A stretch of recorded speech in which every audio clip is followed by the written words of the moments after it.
आज मेरी एक जान पहचान के शख्स ने भी सुबह एक्सचेंज रोड वाइन शॉप से वहाँ से 4 बोतल रॉयल चैलेंज की ख़रीदी। रॉयल चैलेंज की कीमत उसने बताया कि 740 थी, ये एक्साइज पॉलिसी आने से पहले एक बाटल की कीमत जी। और जैसा कि अब अखबारों में भी आया 10% लेस हुई है। आज जब उसने सुबह पूछा 4 बोतलें की कीमत, तो उससे 3200 रुपया काटा गया। वो शख्स लाइन में लगा हुआ था, उसने उस वक्त मजबूरी में 3200 दिए और आके दूसरी वाइन शॉप परेड से उसी शराब की कीमत, बोतल की कीमत पूछी तो उसको पता चला, उस सेल्समैन ने डायरी से देख के बताया कि इसकी एक बाटल की कीमत 655 रुपये है। एक बाटल के पीछे 145 रुपया एक्स्ट्रा लेना। बिल तो देते ही नहीं है शराब की दुकान वाले, बिल्कुल। और आजकल वैसे लंबी लंबी लाइनें लगी हैं और ये सब काम पुलिस की मौजूदगी में हो रहा है। आप देख रहे हैं न्यूज़ सर इंडिया और मैं हूं अरफाज अहमद एंग। जम्मू में जिस तरह से शराब की दुकानों के ठेके जो हैं अंधाधुंध खुल रहे हैं और लोग जो हैं इसको अपोज़ भी कर रहे हैं, काफ़ी जगहों पे जो है प्रोटेस्ट देखने को मिले। और जम्मू को मंदिरों का शहर कहा जाता था, अब लोग ये भी कह रहे हैं कि इसको कहीं ना कहीं शराब का अड्डा बनाने की एक कोशिश की जा रही है और वो हम होने नहीं देंगे। और क्या वजह है इसके पीछे, क्यों जम्मू में ही इतनी दुकानें जो हैं उसकी परमिशन जो है वो दी जा रही है? हमारे साथ खास बातचीत में मौजूद हैं आम आदमी पार्टी के leader Sanjeev Sareen sir. Sir, क्या कारण मानते हैं आप? जम्मू को मंदिरों का शहर कहा जाता था, अब कहीं ना कहीं वाइन शॉप्स का शहर भी कहने को जो है लोग मजबूर हो रहे हैं। इतनी ज़्यादा दुकानें, ना स्कूल देखे जा रहे हैं, ना कॉलेज देखे जा रहे हैं, ना मंदिर मस्जिद, कुछ भी नहीं देखा जा रहा है, कहीं पे भी जो है दुकानें अलॉट की जा रही हैं। वैसे तो अरफाज साहब, मैं आपको एक बात कहूँ कि इसका जवाब तो वैसे आपको गवर्नमेंट या रूलिंग पार्टी या उन हुक्मरानों से पूछना चाहिए था जिन्होंने पिछले टाइम में लाइसेंस दिए, या मौजूदा समय में इस वक्त एलजी एडमिनिस्ट्रेशन जो कि बीजेपी की लीडरशिप में ही काम कर रही है। इसका सही उत्तर तो वो देते, क्योंकि भारतीय जनता पार्टी के जो इस वक्त यूनियन टेरिटरी जम्मू व कश्मीर के प्रेसिडेंट रविंदर रैना जी हैं, उन्होंने तो सारे मीडिया के सामने ये कहा था कि जम्मू व कश्मीर में तो शराब को बैन कर दिया जाएगा। यहाँ तो इन लोगों को अपने पे भरोसा नहीं है, या इनको इतनी समझ नहीं है कि पब्लिक के सामने क्या स्टेटमेंट देनी है, आफ्टर कंसल्टेशन देनी है, कि बाद में उसके रेपरकशंस क्या होंगे। तो या फिर इनकी ऊपर में कोई सुनता नहीं। उस तरफ से तो इनकी बहुत ही ज़्यादा इज़्ज़त फसाई लोगों में हो गई है कि जैसा एक तरफ ये कहते हैं कि शराबबंदी होनी चाहिए, दूसरी तरफ इन्होंने शराबबंदी क्या करनी थी? जो पुराने यहाँ शराब का काम करने वाले लोग थे, उनके परिवारों से रोजी रोटी छीन ली है। जहाँ तक आपकी बात है कि जम्मू में बहुत ज़्यादा वाइन शॉप खोलने की, जहाँ तक पेपर्स में आया है, जहाँ मीडिया के थ्रू पता चल रहा है, अभी तक तो मेरे ख़्याल में जितने अप्लाई किए थे एक्साइज, नई एक्साइज पॉलिसी के तहत, उनमें से तो सिर्फ 38% के करीब को ही अभी परमिशन मिली है। यहाँ पे मैं एक बात आपसे कहूँ कि मैं तो जम्मू डिस्ट्रिक्ट एडमिनिस्ट्रेशन का बहुत शुक्रिया अदा करना चाहता हूँ। मैं पर्सनल लेवल पे भी, अपनी आम आदमी पार्टी के लेवल पे भी और आम जनता के बिहाफ पे भी उनका बहुत शुक्रिया अदा करना चाहता हूँ कि कम से कम, क्योंकि परसों पहला दिन था वाइन शॉप खुलने का जम्मू में और आज दूसरा दिन है वाइन शॉप खुलने का, क्योंकि अल्टरनेट 3 दिन रखे हैं। 1 जून से शुरू किया था, 1 जून को डे नहीं था, 2 और 4 जून को वाइन। डिस्ट्रिक्ट एडमिनिस्ट्रेशन का शुक्रिया इसलिए कि जहाँ जहाँ रेजिडेंशियल एरिया में प्रोटेस्ट किए गए आम जनता द्वारा शराब की दुकान खुलने के खिलाफ, डिस्ट्रिक्ट एडमिनिस्ट्रेशन ने अभी तक उन एरियाज़ में शराब की दुकानें खुलने की इजाज़त नहीं दी है। ये देखने की बात है बाद में कि क्या नौजवान डीसी साहब हैं, कम उम्र है, काम करने का हौसला है, पिछले दिनों में भी कोविड-19 के टाइम पे भी अच्छा काम किया, लेकिन आने वाला वक्त बताएगा कि क्या ये शराब माफिया के झांसे में आ जाते हैं या फिर रूलिंग पार्टी, तो अब एक ही को हम कंसिडर करते हैं भारतीय जनता पार्टी के, उनके लीडरान महोदय इनको कैसे प्रेशर में लाते हैं, या फिर ये आम जनता की भलाई के लिए वाकई में किसी जहाँ पे रेजिडेंशियल एरियाज़ में नहीं खुलनी चाहिए, मंदिर मस्जिद गुरुद्वारा चर्च के पास नहीं खुलना चाहिए, एजुकेशनल इंस्टीट्यूशंस के पास नहीं खुलना चाहिए, जो एक्साइज पॉलिसी की नॉर्म्स हैं बिल्कुल उनको फॉलो करते हुए स्ट्रिक्टली इम्प्लीमेंट करा के उन शराब की दुकान वालों को मजबूर करें कि वो अपना बिज़नेस कहीं आसपास में लोकेट कर लें बजाय कंट्रोवर्शियल जगह के। संजीव सर, जिस तरह से ये शराब की दुकानें खुल रही हैं, अगर हम पहले की बात करें तो पहले railway station, bus stand, truck अड्डा, मतलब इस ऐसी जगहों पे जो है ये शराब के ठेके जो खुला करते थे। अब हर गली हर नुक्कड़ पे जो ये दुकानें खुलने जा रही हैं या खुलेंगी या नहीं खुलेंगी वो बात का समय बताएगा। अगर खुलती हैं तो इसका नौजवान और बच्चों पर कितना असर जो है वो पड़ेगा और कितना नुकसान होगा इससे? इसका बेहतर तो हाल आपको ये गवर्नमेंट ही बता सकती है जिन्होंने एक्साइज पॉलिसी बनाई हुई है, क्योंकि गवर्नमेंट को रेवेन्यू बहुत ज़्यादा जनरेट होता है शराब के कारोबार से।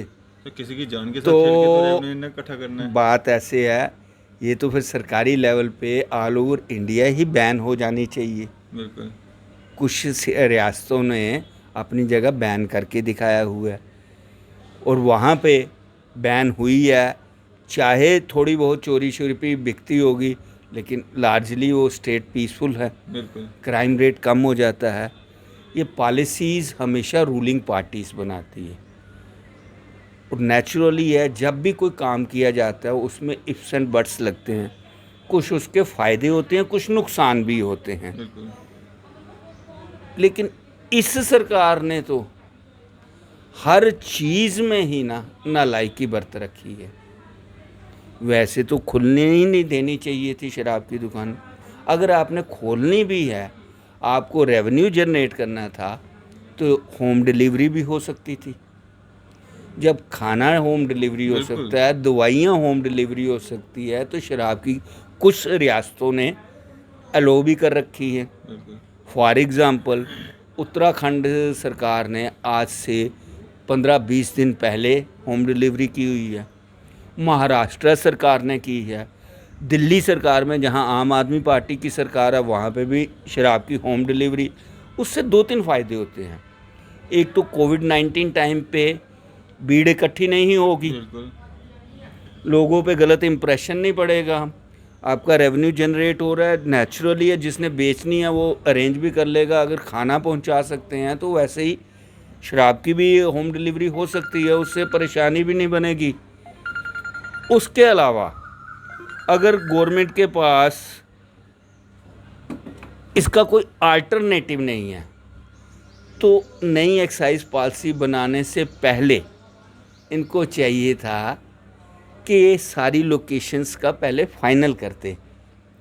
बहुत अच्छा आपने क्वेश्चन किया कि रेलवे स्टेशंस या बस स्टैंड्स या ऐसी कमर्शियल साइट्स पे शराब की दुकान होती भी तो आम पब्लिक को एतराज़ नहीं होता।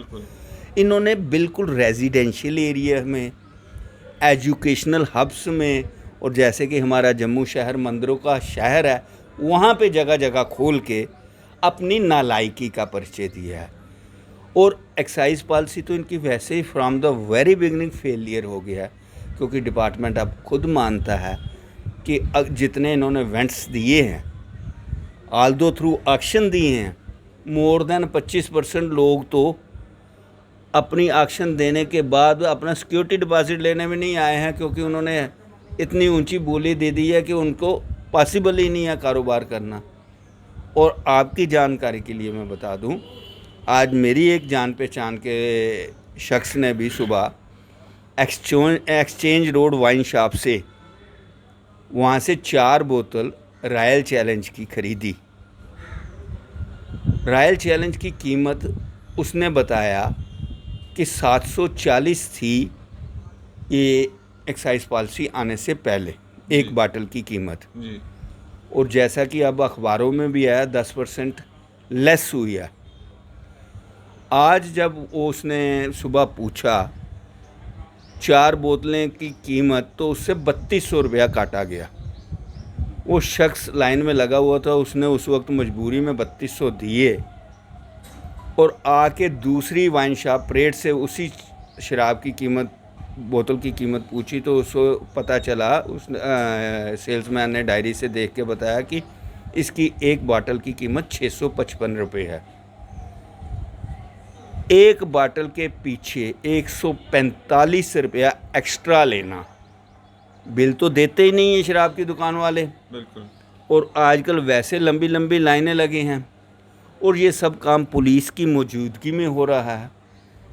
अब डिस्ट्रिक्ट एडमिनिस्ट्रेशन और ख़ासकर एक्साइज डिपार्टमेंट को, क्योंकि पर्टिकुलरली मैंने शराब की दुकान का भी रेफरेंस दे दिया, एक्सचेंज रोड वाली शराब की दुकान, कुछ और शराब की दुकानों से भी एक्सेसिव पेमेंट लेने की शिकायतें आ रही हैं। पब्लिक 5, 10, 20 रुपया देने के लिए लड़ नहीं रही इस वक्त। एक तो वो चेंज का बहाना बना रहे हैं, तो यहाँ ये गवर्नमेंट की शय पे हो रहा है या ये कुछ एक दुकानदारों ने चोर बाजारी डाली है। एक्साइज डिपार्टमेंट को इस पर भी चेक रखना चाहिए। जी संजीव सर, क्या मैसेज रहेगा आपका आखिर में? आखिर में सरकार के फेलियर तो सभी जगह दिख रहे हैं। एक्साइज डिपार्टमेंट को कहना चाहता था कि आपके पास 1 महीना लॉकडाउन का था, आप ऑफिस जाते थे, अगर आपका काम करने का मंशा होती, जैसे कि आपने जून से दुकानें खुलवानी थी, आप रेट लिस्ट फाइनल कर सकते थे। जिनके आपने वेंट्स दिए हैं उनको कह सकते थे कि ये रेट प्रिंट कर लीजिए। बिल्कुल।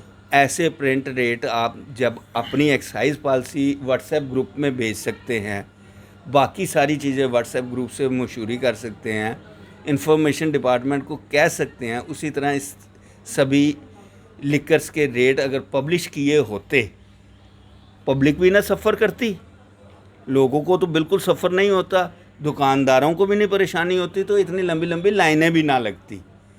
और अपना फेलियर, अगर आपने अभी भी कोई गलती की है, आपके पास बहुत मौका है, सुधार लीजिए, अभी भी सुधार सकते हैं, ताकि आगे लोग, जनता लुटे नहीं। और अपनी जो गलतियां की हैं, जब काम करो गलती हो जाती है, अपनी गलती को सुधारने की कोशिश करें। आगे भी आपने 1 साल के बाद ये लिकर वेंट्स दोबारा सेल करने हैं। जो आपको इस बार सारे ड्रॉबैक्स निकले हैं, उनको सभी को पहले उनके क्योर निकाल के उसके बाद आप नई एक्साइज पॉलिसी लाइए। और आम जनता से भी है कि बिना शराब के मर नहीं जाएंगे आप। अगर आपने 2 महीने बिना शराब के गुजारा है, आल्दो ये एक्साइज डिपार्टमेंट की बहुत बड़ी नालायकी है। आप भी अरफाज साहब कई जगह मीडिया में कवर करते रहे हैं। मैंने 1-2 बार वो आपको नरवाल में जब ट्रक इलीगल लिकर का पकड़ा गया था, तो आपको भी देखा था। आप मेरे को ये बताइए, लिकर कहाँ से स्मगल हुई? आप बोलिए, आपके मुंह से सुनना चाहूँगा। पंजाब से बिल्कुल। और कहीं से तो आई नहीं है, हिमाचल से नहीं आई, हरियाणा से नहीं आई, पंजाब से आई, क्योंकि हमारा बॉर्डर लगता है। हिमाचल से आए, पंजाब से आएगी कहाँ से? लखनपुर से। 3 ही रास्ते हैं, जहाँ बाय एयर आएगी, जहाँ बाय ट्रेन आएगी, जहाँ बाय रोड आएगी। ये 3 रास्ते क्या J&K सरकार रोक नहीं सकती थी?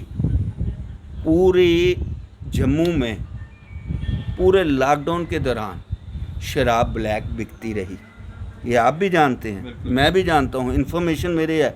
कोई मीडिया वाला या कोई आम शख्स मीडिया के सामने आके नहीं बोलेगा जी। लेकिन ये नालायकी किसकी है? एक्साइज डिपार्टमेंट की और पुलिस डिपार्टमेंट की, कि पहले तो अलो किया चंद एक 10 20 50 बोतलें पकड़ के शो कर देने की ये, और बाकी हर एक को सप्लाई होती रही महंगे रेटों पे। एक्साइज डिपार्टमेंट की नालायकी और पुलिस डिपार्टमेंट का इससे बहुत नाम गंदा हुआ है।